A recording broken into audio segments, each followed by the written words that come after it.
Hello friends, circle of education welcomes you. जैसा कि आप सभी जानते हैं, हम हिस्ट्री ऑफ इंग्लिश लिटरेचर की कंप्लीट सीरीज कर रहे हैं, जिसमें हमने ओल्ड इंग्लिश पीरियड जो है बहुत ही अच्छे से डिटेल में कवर कर लिया है। जहां हमने नॉर्मन कॉन्क्वेस्ट तक कर लिया था। आज जो है हम मिडल इंग्लिश पीरियड करने वाले हैं, जो कि 1066 से शुरू हो रहा है और 1500 में खत्म हो जाता है। यहाँ इस एज में हमारा नॉर्मन कॉन्क्वेस्ट हुआ था, जैसे कि हमने लास्ट वीडियो में किया था। तो आज हम मिडल इंग्लिश को डिटेल में स्टडी करेंगे, तो एंड तक बने रहिएगा। फ्रेंड्स, एक बात और, अगर आपको वीडियोज़ अच्छी लग रही हैं, नोट्स समझ आ रहे हैं, तो प्लीज़ वीडियोज़ को लाइक करें, शेयर करें, कमेंट्स करके आप अपने व्यूज़ जरूर बताएं। चलो वीडियो शुरू करते हैं।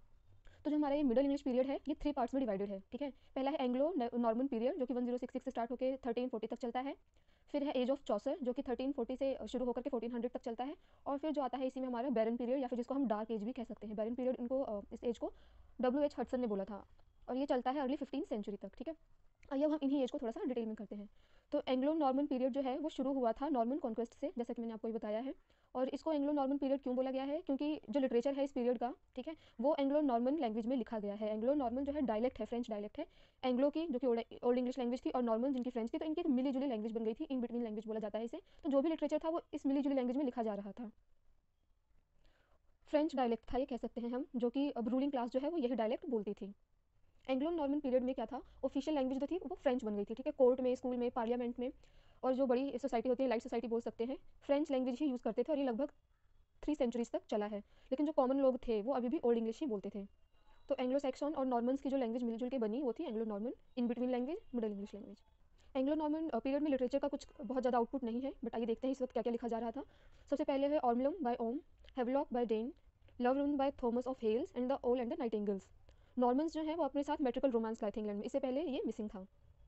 इस एज के इंपॉर्टेंट फैक्ट्स की बात कर लें तो सबसे पहला ये होगा कि इंग्लिश पार्लियामेंट जो है वो स्टैब्लिश हो गई थी 1295 में। ठीक है, और एक रूल था मैग्ना कार्टा करके, जो कि मोनार्क की पावर को लिमिटेड करता था। ठीक है, ये पास हो गया था 1215 में।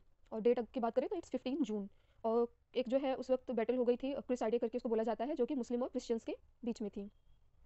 तो अब तक हमने एंग्लो नॉर्मन पीरियड की बात करी। ठीक है, अब जो है हम एज ऑफ चौसर देख लेते हैं, जो कि बहुत ही इंपॉर्टेंट है एग्जाम के पॉइंट ऑफ व्यू से, जो कि 1340 से शुरू होकर के 1400 में खत्म होती है।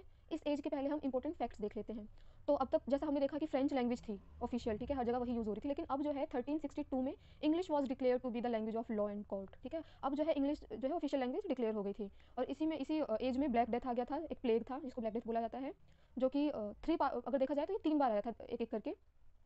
तो इसमें क्या हुआ था, 1/3 जो पॉपुलेशन थी वो जो है डेथ हो गई थी उनकी। तो ये 1348 से 49 तक चला था। इसी एज में फ्यूडल सिस्टम का डिक्लाइन देखने को मिलता है। फ्यूडल सिस्टम क्या होता है, इसमें जो सोसाइटी होती है वो 3 पार्ट्स में डिवाइडेड होती है, जिसमें किंग, नोबल्स एंड पीजेंट्स आते हैं। तो इससे होता यह है कि जो लेबर क्लास होती है वो ग्रो करने लगती है। इसी एज में 100 ईयर वॉर भी हुआ था इंग्लैंड और फ्रांस के बीच में, जो कि 1337 से 1453 तक चली थी। और पीजेंट रिवोल्ट जो है वो भी इसी एज में हुआ था 1381 में, जिसको टाइलर्स रिबेलियन भी बोला जाता है। चलिए अब हम चौसर के बारे में बात कर लेते हैं, जियोफ्रे चौसर। ठीक है, इनको फादर ऑफ इंग्लिश लिटरेचर भी बोला जाता है, फादर ऑफ इंग्लिश पोइट्री भी बोला जाता है, और grand father of English novels बोला जाता है। इनके लिए बहुत सारे एडजेक्टिव यूज हुए हैं। Morning star and father of Renaissance भी इनको ही बोला जाता है, and earliest of the great modern भी इनको बोला जाता है। अगर बात कर लें इनकी राइटिंग्स की, तो हीरोइक कपलेट जो है सबसे पहले चौसर ने ही इंट्रोड्यूस किया था। और उनका जो वर्क था वो था the legend of good women, इसी में इन्होंने हीरोइक कपलेट सबसे पहले यूज किया था। राइम रॉयल, ठीक है, वो भी जो है चौसर ने ही इंट्रोड्यूस किया था। ये 7 लाइन स्टैंजा होता है, जो कि आइम्पिक पेंटामीटर में लिखा जाता है। और किस वर्क में किया था, ये आप देख सकते हैं, ट्रॉयलिस एंड क्रिसीडा। ट्रॉयलिस एंड क्रिसीडा को हम नॉवल इन वर्स भी बोल सकते हैं। और तो और ओटोवा राइमा भी जो है सबसे पहले चौसर ने ही यूज किया था द बुक ऑफ डचेस में।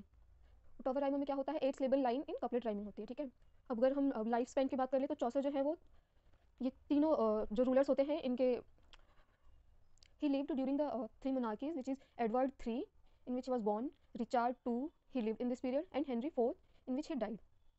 और चौसर ही पहले हमारे पोएट हैं, जो कि वेस्टमिंस्टर एबे, जो कि एक पोएट्स कॉर्नर माना जाता है, उसमें इनको बरी किया गया था। चौसर ने क्या किया था, सोसाइटी को 3 स्टेट्स में डिवाइड किया था, the knight, working man and the ecclesiastic, जो कि चर्च है। ठीक है, चौसर की एज की बात करें तो उस वक्त उनकी एज जो है वो करप्शन देखने को मिलता है, corruption in church, rise in national consciousness, patriarchy, rise of patriotism भी देखने को मिलता है, and decline of in feudal system देखने को मिलता है। चौसर के अगर लिटरेरी पीरियड की बात करें तो इसको 3 पार्ट्स में डिवाइड कर रखा है, जिसमें पहला है फ्रेंच, फिर है इटालियन पीरियड, और फिर आता है इंग्लिश पीरियड। अब हम इनको डिटेल में करेंगे। फ्रेंच पीरियड जो है इनका 1359 से 72 तक चलता है, जिसमें इन्होंने एक फ्रेंच पोयम थी रोमन डेला रोज करके, इसको ट्रांसलेट किया था। और इसमें इसी पीरियड में इन्होंने the book of the duchess लिखा था। ठीक है, जो कि एक एलिजी है जो लिखी गई थी डचेस ब्लेंचे की डेथ पे, जो कि वाइफ थी जॉन गॉन्टली, जो कि पैट्रन थे चौसर के। फ्रेंच पीरियड की और वर्क की बात करें तो इसमें द एबीसी है, जो कि 8 लाइन स्टैंजा में लिखी हुई है। द कंप्लेंट इनटू पिटी है, द कंप्लेंट ऑफ मास है, एंड क्वीन एनेलिडा है। ठीक है, अब जो है इनका इटालियन पीरियड आ जाता है, जो कि 1372 से शुरू होता है और 85 तक चलता है। इसमें होता है कि चौसर जो है वो इटली जाते हैं घूमने। ठीक है, वहाँ पे ये मिलते हैं डांटे, पेट्रार्क एंड बोकासियो से। तो चौसर इनके काम से, इनके वर्क से बहुत इन्फ्लुएंस होते हैं। और इस एज में जो इनके इंपॉर्टेंट वर्क हैं आइए हम वो देख लेते हैं। तो सबसे पहले तो है ट्रोइलस एंड क्रिसिडे, जो कि इटालियन पीरियड से बिलोंग करता है। ये एक एपिक है, ट्रेजिक वर्स है, रोमांस भी है कह सकते हैं, जो कि चौसर ने लिखा है। ये 1380s में कंपोज की गई थी, जिसमें 8239 पोयम है। ये इनकी जो है लॉन्गेस्ट पोयम और कंप्लीट पोयम यही है। इससे पहले इनके जो दो लॉन्गेस्ट पोयम है वो कैंटरबरी टेल्स है and the legend of good women है, बट ये दोनों ही इनकम्प्लीट है। तो चौसर का जो ये वर्क है, ये बोकासियो का जो वर्क है फिलोस्ट्रेटो, इससे इन्फ्लुएंस है। एक स्कॉटिश चौसेरियन है जिनको हम अभी आगे डिटेल में डिस्कस करेंगे, ठीक है, जिनका नाम है रॉबर्ट हेनरिसन। इन्होंने सीक्वल लिखा था चौसर के इस वर्क का, जिसका नाम दिया था टेस्टामेंट ऑफ क्रिसेड। नेक्स्ट वर्क की बात करें जो कि इटालियन पीरियड से ही बिलोंग करता है, वो है द हाउस ऑफ फेम, जो कि 1380 में लिखा गया है। This work was also influenced by डांटे, और ये जो है काफ़ी मिलता जुलता है डांटे की डिवाइन कॉमेडी से। और ये लिखा गया है ऑक्टो स्लेबिक्स में। अनफिनिश्ड ड्रीम पोयम है, 3 बुक्स में डिवाइडेड है, और इसमें 2158 लाइन्स हैं। नेक्स्ट वर्क की बात करें तो वो है पार्लियामेंट ऑफ फॉल्स, जो कि 1382 में लिखा गया था। इसमें 699 लाइन है, राइम रोयल में लिखा गया है, ड्रीम एलिगरी है, और इसमें जो है मैरिज का जिक्र हुआ है रिचार्ड सेकंड का एनी से। नेक्स्ट वर्क की बात करें जो कि बहुत फेमस वर्क है इनका, और ये इटालियन पीरियड से ही बिलोंग करता है, which is the legend of good women. 1385 में लिखा गया था इसको। ये एक ड्रीम विजन था चौसर का, इनकम्प्लीट लॉन्ग पोयम है, हीरोइक कपलेट में लिखी गई है। और इनमें जिन 9 लेजेंड्स का बात हुई है वो है Cleopatra, Thisbe, Dido, Medea, Hypsipyle, Lucrece, Ariadne, Philomela, Phyllis and Hypermnestra. अब हम जो है इनके इंग्लिश पीरियड की बात कर लेते हैं, जो कि 1386 से स्टार्ट होता है, 1400 तक चलता है। तो इस पीरियड में, इंग्लिश पीरियड में इनका सबसे फेमस वर्क जो है वो कैंटरबरी टेल्स ही है, जो हम सब ने अपने सिलेबस में पढ़ा ही होगा। तो ये भी जो है ये बोकासियो के वर्क से जो है इन्फ्लुएंस हुआ था, जो कामेरॉन करके जो उनका वर्क था उनसे इन्फ्लुएंस था the Canterbury Tales. Canterbury Tales जो है जैसा कि हम सब जानते हैं, ये एक अनफिनिश्ड वर्क है चौसर का, जो कि अनफिनिश्ड रह गया था because of death of Chaucer. Heroic couplet में लिखा गया है। इसमें 24 स्टोरीज हैं एंड 29 कैरेक्टर्स हैं जो मेंशन हुए हैं, और वैसे देखा जाए तो इसमें टोटल 32 कैरेक्टर्स हैं। अब जो है हम चौसर के कंटेम्प्रेरीज की बात कर लेते हैं जो उस वक्त फेमस थे। पहले तो हमारे चौसर ही हैं, दूसरे हैं विलियम लैंगलैंड, थर्ड है जॉन गोवर, फिर है जॉन विक्लिफ। जॉन विक्लिफ जो है इनको फादर ऑफ इंग्लिश प्रोज भी बोला जाता है, और इन्होंने जो है बाइबल को ट्रांसलेट किया था इंग्लिश में। ठीक है, बाइबल पहले लैटिन में थी, so he translated Bible into English from Latin. And फिर है मेंडेविले। उस वक्त पर्ल पोएट और ग्वेन पोएट भी बहुत फेमस थे, जो कि लिखते थे पर्ल, पेशेंस एंड क्लीननेस के बारे में। ये भी मैंने बताया जैसा कि John Wycliffe called father of English pros. तो हमने एंग्लो नॉर्मन पीरियड कर लिया, एज ऑफ चौसर कर लिया। अब जो है हम बैरन पीरियड जिसे बोला जाता है, डार्क एज बोला जाता है, वो कर लेते हैं, जो कि 1400 से शुरू हुआ, 1500 तक था। So it is called barren period because nothing new was written in this age. जो भी कुछ इस वक्त राइटर्स लिख रहे थे वो घूम फिर के चौसर को ही इमिटेट कर रहे थे, हम कह सकते हैं। So W.H. Hudson called long barren age only imitator and successors of Chaucer. मतलब हम ये कह सकते हैं कि लिटरेरी आउटपुट जो है बैरन एज में नहीं था, ना के बराबर था, कुछ न्यू नहीं था। ठीक है, अब इस एज में और क्या क्या चीज़ें हो रही थी हम ये देख लेते हैं।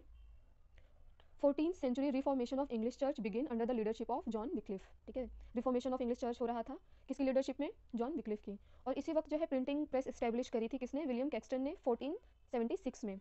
और क्या क्या हो रहा था, कोलंबस ने अमेरिका डिस्कवर कर लिया था 1492 में, वास्को डी गामा इंडिया आए थे, इन्होंने इंडिया डिस्कवर किया था 1498 में। एंड कॉपरनिकस, ये बहुत इंपॉर्टेंट है, कॉपरनिकस जो है इन्होंने प्रूव कर दिया था that sun is the centre of all planets.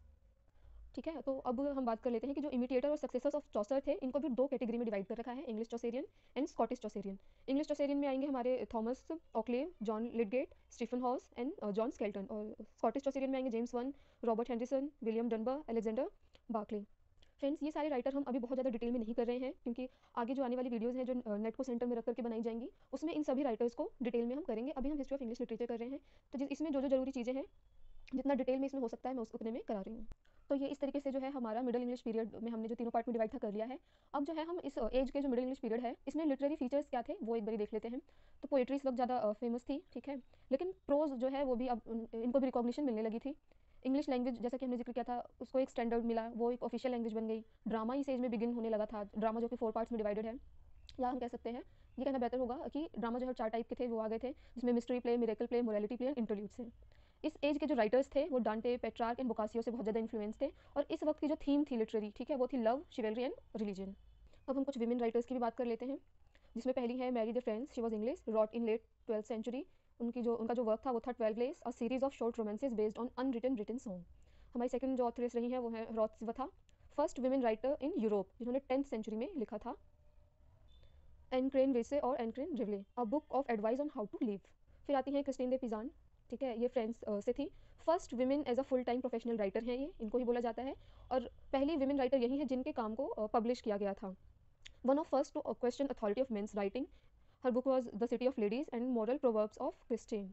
So yeah this was the book, first book to be printed which was written by women, और इसी में जो है सबसे पहले हमें जो वर्ड है ऑथरेस देखने को मिला था। और फिर आती है मार्गरेट कैम्पे, जिनका वर्क है the book of Margaret camp.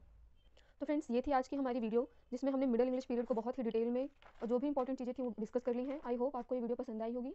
अगर आपको ये वीडियो पसंद आई है तो प्लीज़ लाइक करें, शेयर करें, सब्सक्राइब करें, कमेंट करके अपनी राय जरूर बताएं। आगे आने वाले वीडियोज़ में हम इसी तरीके से सीरीज़ को कंटिन्यू करेंगे। Thanks for watching.